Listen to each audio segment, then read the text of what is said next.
हाय, good evening. आजच्या डिनरमध्ये ना खूप मस्त मेनू आहे जो की सगळ्यांना मे बी आवडेल आणि बनवायला अगदी सिम्पल आहे. सो चला क्विकली शेअर करते. आज आहे ही खिचडी नाही आहे, हा दलिया आहे. मिलेट्स दलिया आहे. तर याच्यामध्ये ना खूप छान असं फायबर प्रोटीन असतात, त्याच्यामुळे बाकी तुम्हाला काही खायची गरज नसते. पोट पण खूप सुंदर भरतं. मेन म्हणजे तुम्ही काय टाकता त्याच्यामध्ये अजून ते इम्पॉर्टंट आहे. तर याच्यामध्ये ना मी असं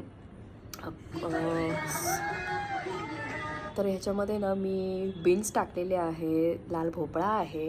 लाल भोपळा मग आय डोंट थिंक सो कोणी म्हणजे इमॅजिन केलं असेल की मी ह्याच्यामध्ये लाल भोपळा पण टाकते. येस, लाल भोपळा आहे, टोमॅटो आहे, एक छान कांदा आहे. त्याच्यानंतर मसूर डाळ आहे, आणि अजून काय आहे, मुगाची डाळ आहे. आणि एवढासा तांदूळ घेतला आहे, लिटरली एवढासा तांदूळ घेतला कारण मला थोडंसं कार्बोहायड्रेटची थोडी फ्लेवर पाहिजे होतं म्हणून. बाकी सगळं मस्त असा दलिया आहे. आणि ना आपण आपल्या स्टाईलने बनवायचं. म्हणजे तुम्हाला जर छान हिरवी मिरची टाकून मस्त झणझणीत हवं असेल बनवा ना, काहीच प्रॉब्लेम नाही. पण याच्यामध्ये ना टेस्ट एक नंबर. कारण काय होतं, मी बाइंडिंगसाठी बाकी डाळी वगैरे टाकत असते. फक्त दलिया हे बनवलं ना मिलेट्स, तर ते असे ना पाणी सोडतात आणि ते असे फुलतात फक्त. ऑब्व्हियसली ते त्याच्यासाठीच आहे की आपलं इंटेक तसं जायला नको, वेट वाढायला नको.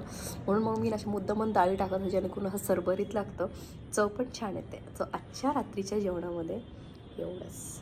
बाय.